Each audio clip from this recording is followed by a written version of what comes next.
네, 오늘은 시대의 소망 36장 믿음으로 만짐에 대해서 한번 알아보려고 합니다. 우리가 믿음으로 만진다는 이야기를 굉장히 많이 합니다. 그런데 과연 만진다는 의미가 무엇인지 그것을 오늘 자세하게 알아보는 시간을 가졌으면 좋겠습니다. 예수님께서 오늘 사건은 거라사에서 다시 가버나움 레이 마태 집으로 오셨어요. 거라사 땅에서는 그 사람들이 배에서 내리자마자 그 광인들을 치료해 주시는 그런 사건이 있었습니다. 그때 돼지떼가 2,000마리가 있었는데 그 사단 악한 영들이 거기에 들어가서 다 돼지떼가 몰사하는 그런 사건이 발생하는데, 그래서 거라사 지역의 사람들이 예수님을 맞이하고 싶지 않았습니다. 그래서 돌아가세요. 자기들의 재산에 피해가 더 있을 것 같아서 예수님을 맞이하지 않게 됩니다. 그래서 예수님께서는 거라사 지역에 갔다가 다시 거기서 쉬지도 못하시고 다시 배 타고 가버나움으로 오게 됩니다. 그게 누가복음 8장 40절에 이렇게 나옵니다. 예수께서 돌아오심에 무리가 환영하니 이는 다 기다렸음이로라. 이에 회당장인 야이로라 하는 사람이 와서 예수의 발 아래 엎드려 자기 집에 오시기를 간구하니. 네, 여기서 보면 예수께서는 다시 돌아오셨다라는 건 가버나움에서 굉장한 이적을 보여주셨어요. 기적과 이적을 보여주셔가지고 잠시 쉴 틈을 타기 위해서, 쉬기 위해서 거라사 지역으로 갔는데, 거기에서 다시 돌아오시면서 진짜 많은 사람들이 환영을 하게 된 거죠. 보겠습니다. 거라사에서 서쪽 해안에 돌아오신 예수께서는 당신을 영접하려고 모여있는 군중을 보셨다. 그들은 예수를 기쁨으로 맞이하였다. 예수께서는 바닷가에서 얼마 동안 머무르시면서 가르치시고 병자를 고치시다가 연회석상에서 스리들을 만나기 위하여 레위 마태의 집으로 향하셨다. 회당장 야이로가 여기에서 예수를 만났다. 네. 그래서 예수님께서는 다시 돌아와서 레이 마태의 집으로 이제 향하셨죠. 거기 그 집에서 회당장 야이로를 만나게 됩니다. 지도로 보면 지금 거라사 지역이 여기고 가버나움이 여기입니다. 그래서 다시 거라사에서 가버나움으로 오시게 된 거죠. 지금 회당장 집이 어딘지, 그리고 세리 마태의 집이 어딘지를 한번 보겠습니다. 여기가 세리 마태 집이고요. 회당장 야이로의 집입니다. 근데 한 동네에 있기 때문에 이 거리가 그렇게 멀지 않았다라는 거죠. 근데 회당장이라면 어느 정도 위치일까요? 한번 보겠습니다. 회당장은 집회를 인도하고 회당 건물의 유지, 보존, 운영을 책임질 뿐만 아니라 예배 질서와 신성함을 유지하는 책임을 맡고 있으며, 또한 토라, 율법을 낭독하거나 설교하는 사람을 선정하는 권리를 갖고 있었다. 회당장은 지방에서는 최고의 상류 계층의 일원으로 사회적 지위가 있고 존경을 받는 인물이었다. 네, 회당장은 그냥 우리가 일반 사람이라고 생각하면 굉장히 큰 오산이라는 거예요. 예를 들면 우리 이 지역에서는 국회의원 정도의 능력을 가지고 있거나 또는 시장 정도, 그 정도의 사람입니다. 그런데 이 당시에는 지금 바리새인들과 그 다음에 사두개인들, 그런 사람들은 예수님을 굉장히 싫어했습니다. 근데 지금 이 회당장이 만약에 예수님한테 싫어하는 그런 예수님한테 간다면 사회적으로도 굉장히 안 좋은 위치에 가 있을 그런 위험이 있었던 거예요. 그런데 회당장은 예수님을 만날 뿐 아니라 그 앞에서 무릎을 꿇고 지금 이야기를 하고 있는 거예요. 그러면 지금 굉장히 평범한 청년, 이때 예수님께서는 30대 초반이기 때문에 굉장히 청년이죠. 청년인데 지금 국회의원이 그 앞에서 무릎을 꿇고, 존경받는 국회의원이 무릎을 꿇고 이야기를 하고 있는 거예요. 그 상황을 한번 보시면 얼마나 회당장은 간절했으면 그 사회적인 모든 권위와 지위를 다 내려놓고 예수님 앞에 지금 와 있다라는 거예요. 누가복음 8장 42절에 이렇게 나옵니다. 이는 자기에게 12살 먹은 외딸이 있어 죽어가미러라. 예수께서 가실 때에 무리가 옹이하더라. 네, 왜 그랬냐면 12살 먹은 외동딸이에요. 외동딸이 어떤 병에 걸려서 지금 죽어가고 있기 때문에 부모의 입장에서는 자기의 권위가 전혀 외동딸을 살릴 수만 있다면 자기의 모든 것을 내려놓을 수 있는 그 간절함으로 예수님께 와 있는 거예요. 여기서 보면 12살 외딸이라고 했는데 지금 세리 마태의 집에서 회당장 야이로의 집까지 지금 걸어가고 있는 거예요. 근데 이 중간에 어떤 사건이 있냐면 12의 혈루증 앓는 여자가 낳게 되는 사건이 있습니다. 그러면 이 중간에 사건이 지금 두 개가 생긴 거죠. 왜 굳이 여기에서 중간에 12의 혈루증 앓는 여자를 여기에서 예수님께서 허락하셨을까요? 지금 보면 12살, 12해. 이게 어떤 이미지를 조금 보여주고 있습니다. 누가복음 8장 43절에 이렇게 나오죠. 이에 12해를 혈루증으로 앓는 중에 아무에게도 고침을 받지 못하던 여자가 예수의 뒤로 와서 그 옷가에 손을 대니 혈루증이 즉시 그쳤더라. 네. 그럼 혈류증을 낳는 그런 이적을 보여준 거죠. 그러면 여기에서 이 회당장의 믿음이 예수님께서는 미리 내다봤죠. 어떤 걸 내다봤냐면 중간에 이 외동딸이 죽는 것을 보았어요. 예수님 미리 알고 계셨어요.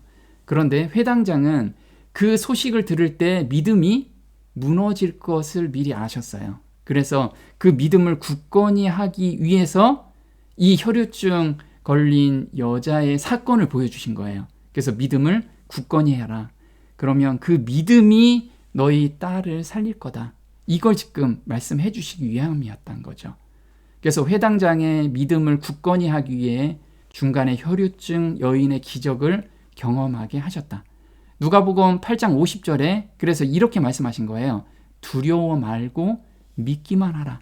그리하면 딸이 구원을 얻으리라. 이 말씀은 회당장에 있던 어떤 한 사람이 와서 딸이 이미 죽었습니다. 이 소식을 전하고 나서 예수님께서 하신 말씀이세요. 그럼 예수님께서는 반드시 너희 딸을 살려줄게. 그런데 네가 믿기만 하면 그것이 기적을 볼 수 있어. 이걸 지금 이야기를 하고 계시는데요. 지금 우리한테도 이런 이야기를 예수님께서 속삭이고 계십니다. 우리가 어떤 때 정말 사람의 힘으로서는 불가능한 일들 있죠. 내가 지금 병에 걸려 있는데 불가능한 이 병이 낫는 거 지금 30년 아니면 40년 동안 내가 병이 앓고 있는데 믿기만 해라. 그럼 내가 낫게 해줄게. 지금 이런 속삭임을 우리한테 해주고 있어요. 하물며 죽은 사람도 살리시는데 우리가 가지고 있는 그 병을 낫지 못하게 하겠느냐? 우리한테 지금 반문을 하고 계시는 거죠. 혈루증을 앓는 여인 곁으로 예수님께서 다가가셨어요. 한번 보겠습니다. 그 여자는 모든 재산을 의사의 치료비와 약값으로 다 썼으나 불칠하는 선고를 받았을 뿐이었다. 그러나 그리스도께서 병자를 고치신 사실들을 알게 되자 그 여자의 소망은 다시 살아났다. 그는 예수께 갈 수만 있다면 고침을 받으리라고 확신하였다. 그 여자는 허약하고 괴로운 중에도 예수께서 가르치시는 해변에 나와서 군중을 뚫고 들어가려고 노력하였으나 숲으로 돌아갔다. 그 여자가 거의 절망하게 되었을 때 예수께서는 무리를 헤치고 나가시면서 그 여자가 있는 곳에 가까이 오셨다. 네, 지금 이 여인은 12년 동안 지금 혈유병에 걸려 있는 거예요.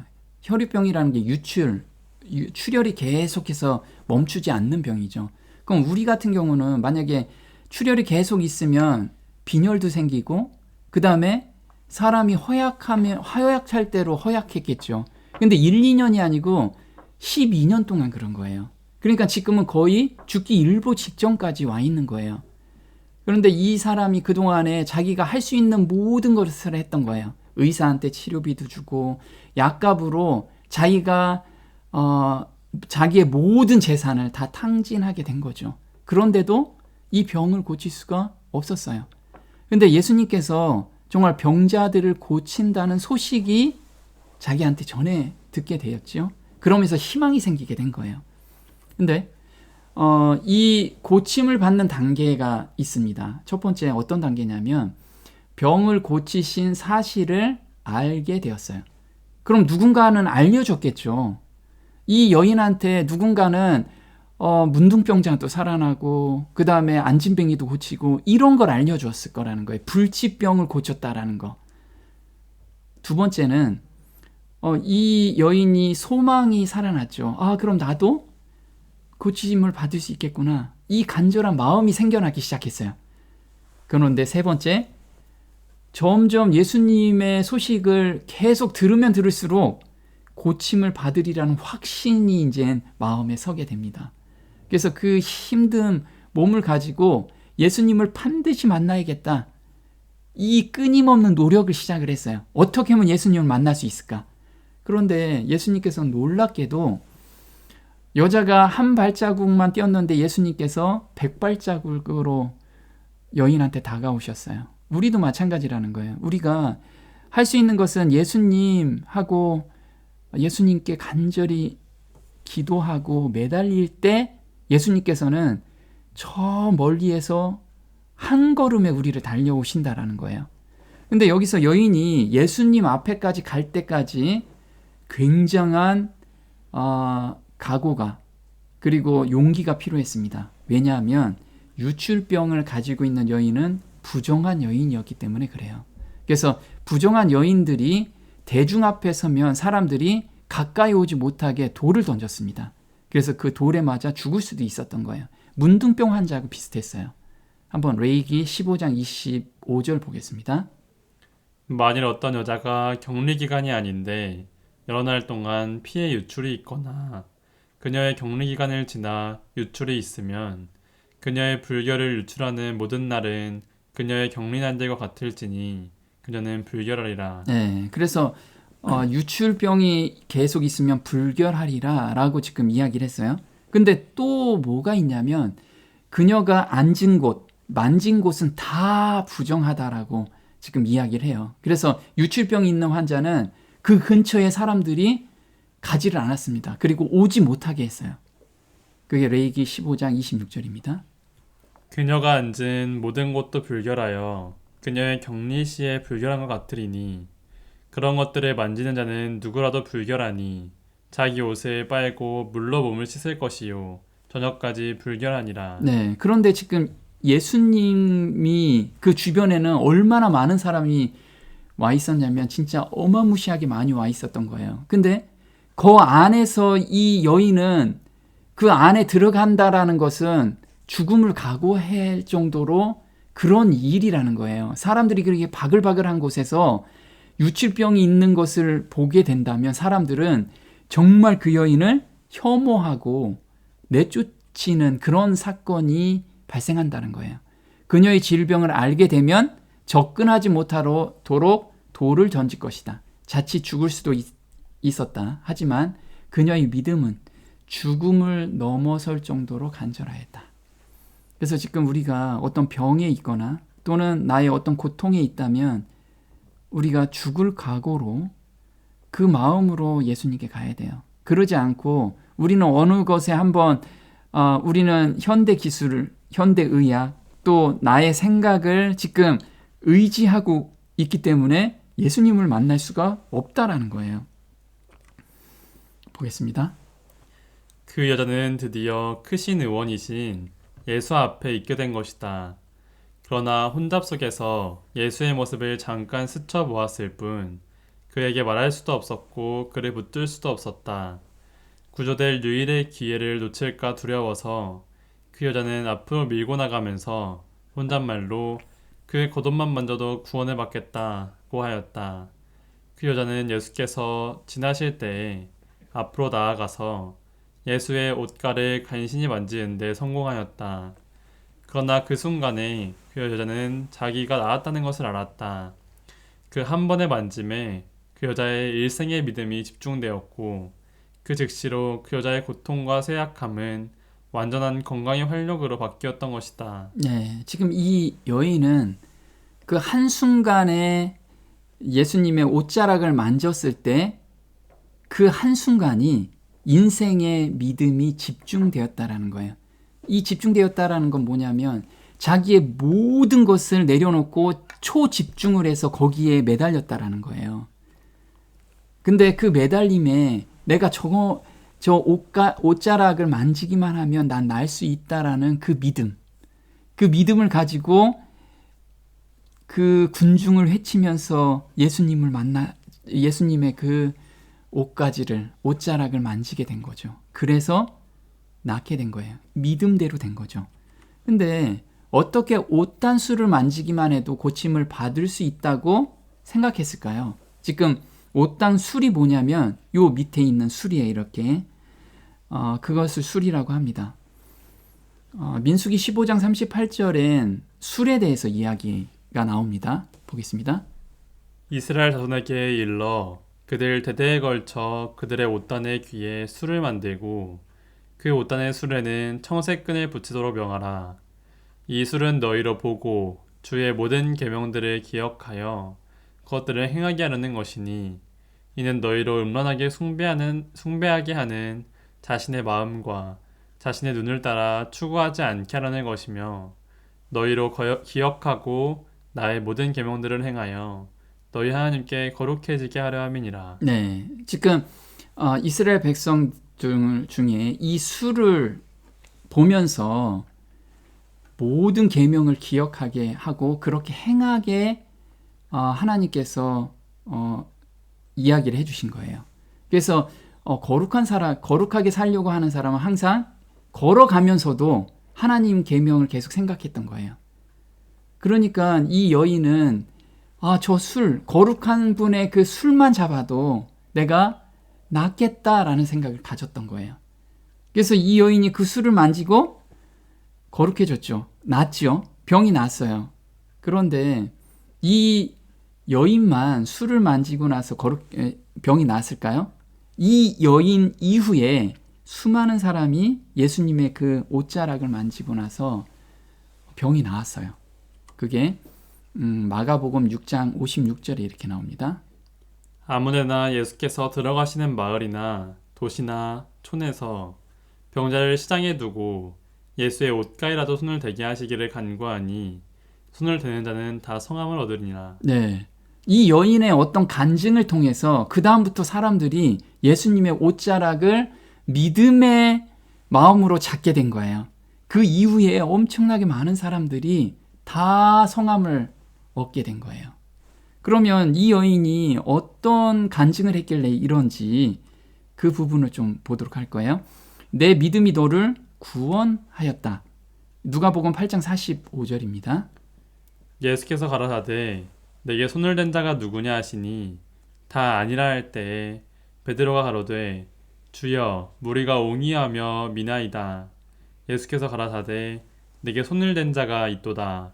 이는 내게서 능력이 나간 줄 알미로다 하신대 여자가 스스로 숨기지 못할 줄을 알고 떨며 나와 엎드려 그 손댄 연고와 곧 나은 것을 모든 사람 앞에서 고하니 예수께서 이르시되 딸아 내 믿음이 너를 구원하였으니 평안히 가라 하시더라. 네. 여기서 무리가 옹이하다라고 나와요. 옹이하다. 옹이하다가 어떤 말이냐면 직역하면 무리들이 그를 질식시키고 있었다. 어느 정도 사람들이 많이 오냐면 우리 그 10,000원 버스나 또는 기차 지하철 보면 출퇴근 시간에 지하철 보면 사람들이 밀려서 가죠. 이렇게 밀려서 가는 그 상황이었다라는 거예요. 거기에서 누가 손을 댔는지 어떻게 합니까? 지금 베드로가 그런 얘기를 하죠. 근데 예수님께서는 자기의 능력이 나갔다라는 것을 아셨기 때문에 이 사람을 찾기를 원하셨어요. 왜 그랬는지 볼게요. 이런 믿음을 아무런 언급 없이 그냥 지나쳐서는 안 될 것이었다. 예수께서는 그 미천한 여자에게 기쁨의 샘이 될 안위의 말씀, 세상 끝날 때까지 예수를 따르는 자들에게 축복이 될 말씀을 하기를 원하셨다. 네, 이 여인을 찾았던 이유가 뭐냐면 예수를 따르는 자들에게 축복이 될 말씀을 전하기 위해서 그랬던 거예요. 그 말씀이 무엇인지 볼게요. 예수께서는 당신의 옷을 만지는 행위만으로도 치유하는 능력이 나온다고 주장하는 미신이 생겨날 기회를 허용하지 아니하셨다.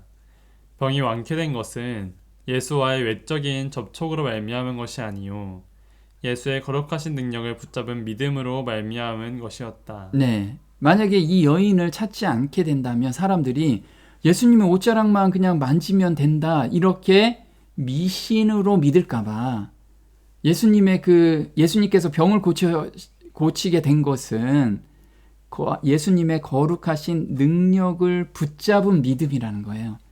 그러면 처음 믿음이 뭐였죠? 이 여인이 나는 저 예수님의 옷자락만 잡아도 내 병이 낫겠다라는 믿음, 그 믿음, 그리고 온전히 거기에 매달리는 그 마음으로 지금 병이 나았다라는 거예요. 또 한 가지는 무엇인지 볼게요.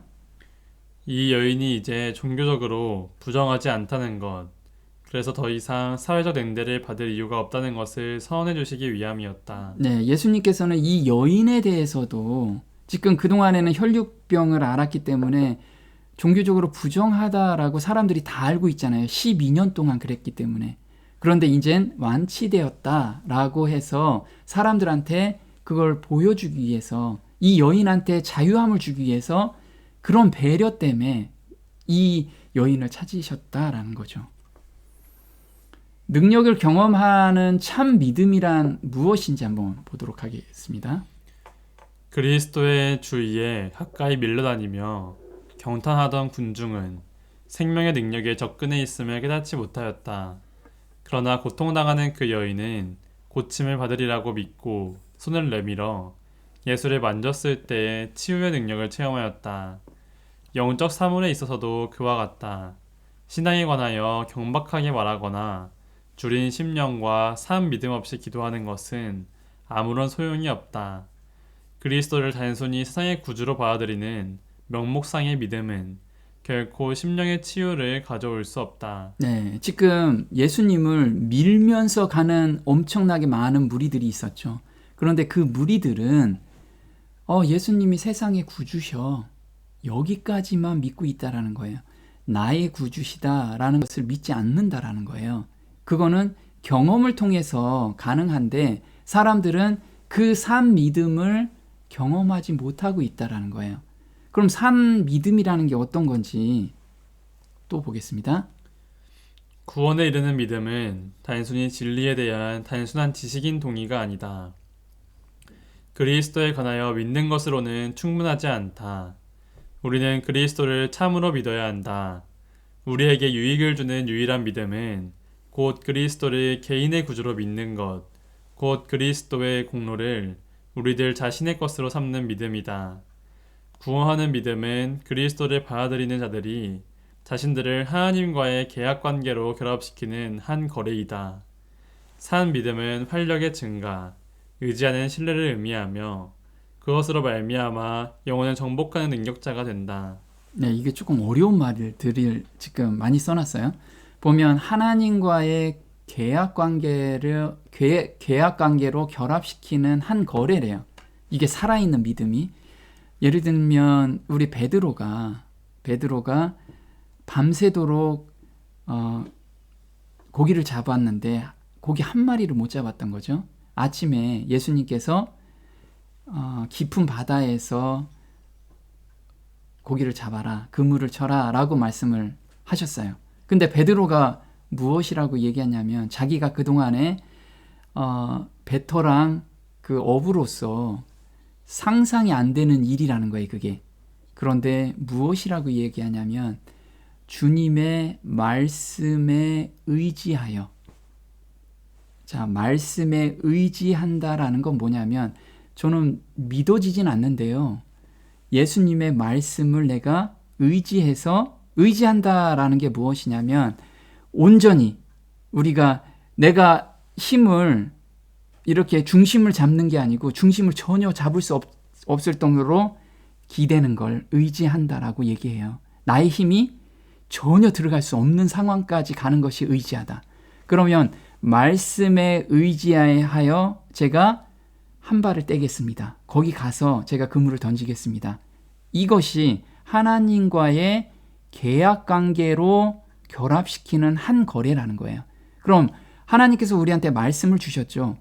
말씀을 내가 온전히 의지하고 내 생각을 내려놓고 지금 믿음은 없지만 제가 말씀에 의지해서 한번 가보겠습니다.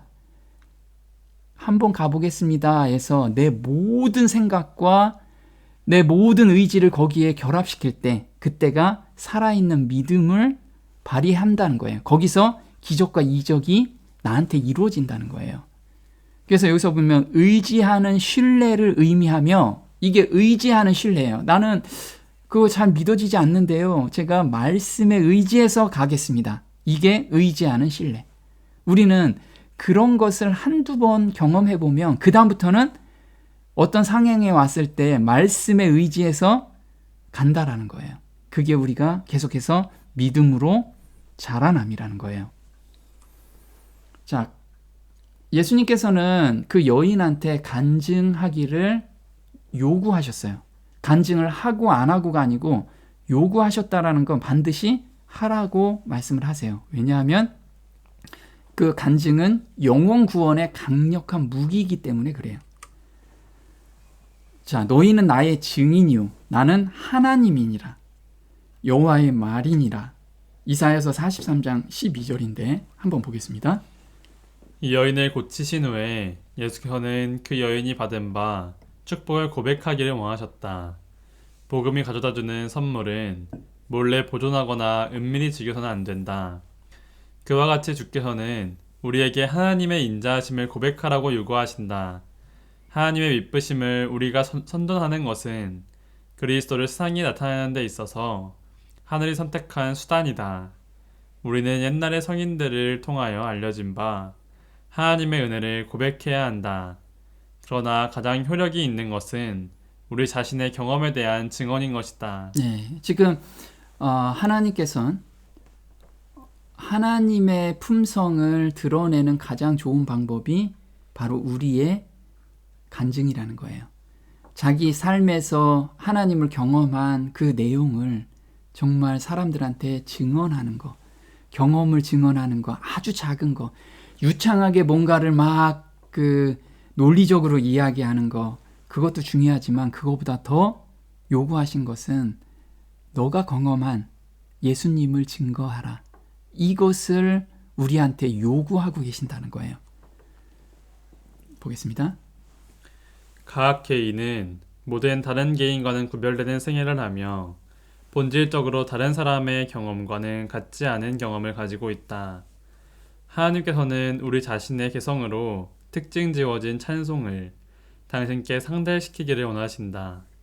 그리스도와 같은 생애가 밑받침이 될 때에 하나님의 은혜의 영광을 찬송하는 귀중한 고백은 영혼의 구원을 위하여 역사하는 강력한 능력이 된다. 네, 각 사람에게는 모양도 다르고 환경도 다 다르잖아요. 성격도 다 다르고. 그래서 하나님을 만난 경험들이 다 다르다는 거예요.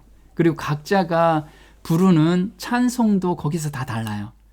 근데 그 각자가 증거한 증거를 통해서 정말 많은 영혼이 구원으로 인도한다는 거예요. 그래서 우리는 어떤 사람이 간증을 할 때 예수님을 만난 그 부분을 서로 심장파가 통해서 감사와 찬양이 나와요. 그래서 우리는 각자가 경험한 예수님을 서로 다 만날 때마다 증거해야 돼요.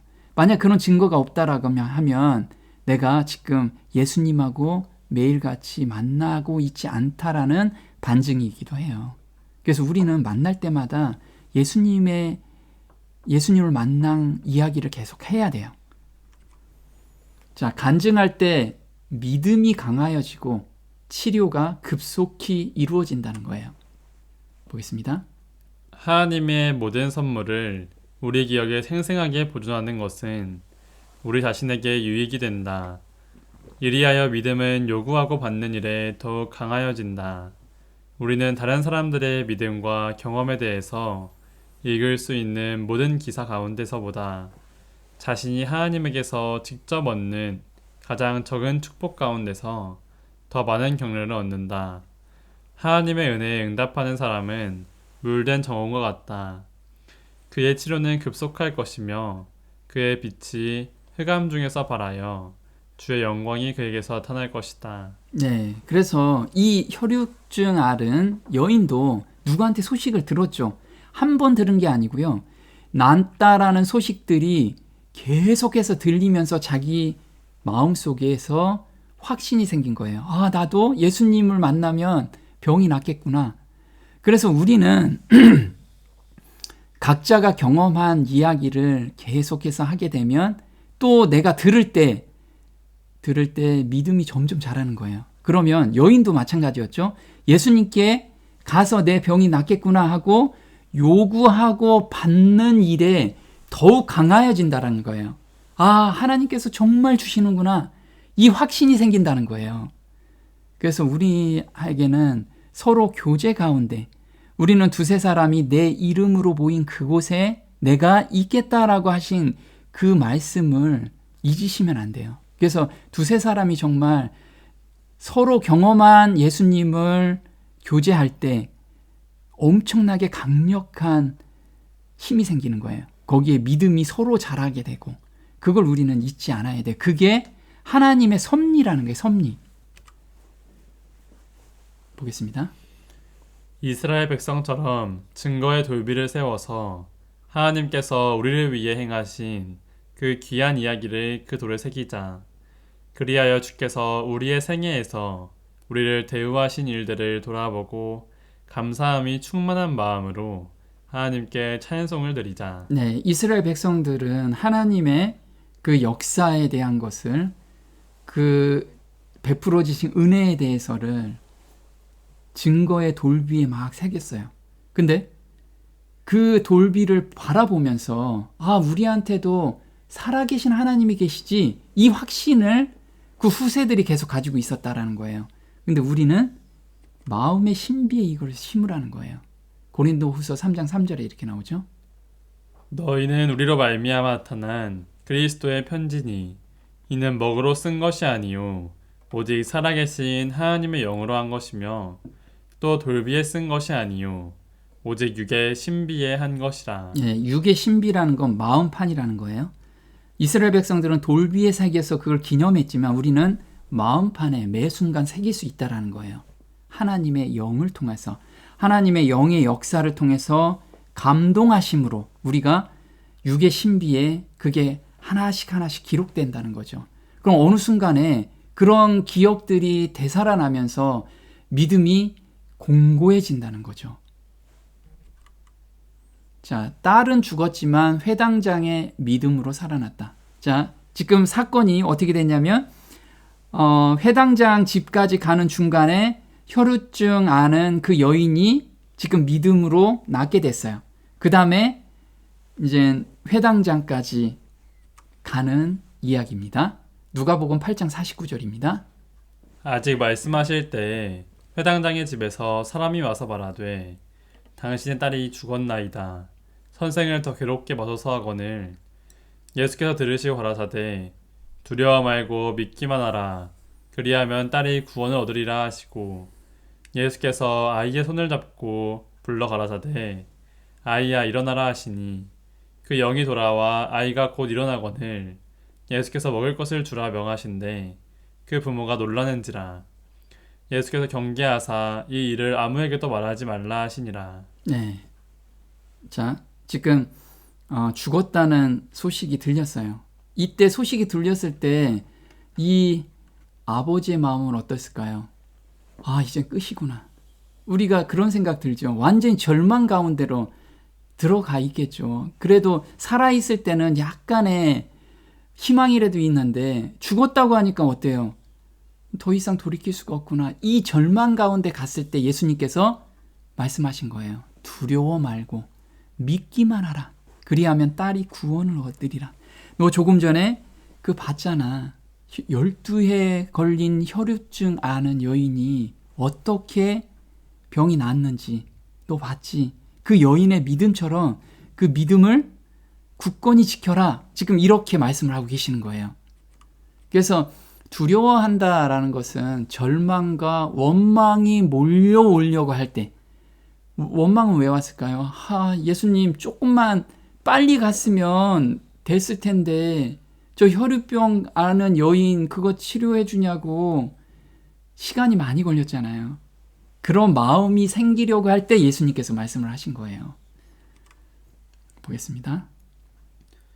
야이로는 한 혈루증 환자가 예수의 권능으로 치유되는 것을 목격했을 때만 해도 자신의 딸이 살아날 수 있으리라는 소망으로 가득했을 터이나 집으로부터 전해져 온 딸의 죽음 소식을 접하고는 한없는 절망에 빠져들어갔을 것이다. 그러나 예수의 말씀은 먼저 믿음을 가지라는 것이었다. 이는 처음 자신을 찾아왔을 때 신뢰를 버리지 말라는 것이며 그러할 때 야이로의 딸은 구원을 얻을 것이라는 말씀이다. 하나님이 원하시는 신앙은 어떤 절망적인 상황에서도 당신의 능력을 의심하지 않고 그분을 의지하고 신뢰하는 믿음이다. 네. 그래서 지금 예수님께서 각 사람에게는 절망적인 상황이 항상 오게 돼 있어요. 우리는 삶을 살면서 절망적인 상황에 막다뜨리죠. 나는 내 생각으로는 도저히 벗어날 수 없는 상황. 내 생각으로는 지금까지 내 재산을 다 털어놔도 고칠 수 없는 병. 이건 내 생각이라는 거예요. 그때 정말 믿음을 붙잡게 된다면 믿음으로 예수님의 능력, 예수님의 사랑 그것을 붙잡게 된다면 아까 붙잡는다는 게 뭐죠? 말씀을 온전히 의지할 때 온전히 의지하고 내가 한 발을 뗄 때 역사가 일어난다는 거예요. 그걸 경험해 보라는 거예요. 그러면 믿음이 점점 자라난다는 거죠.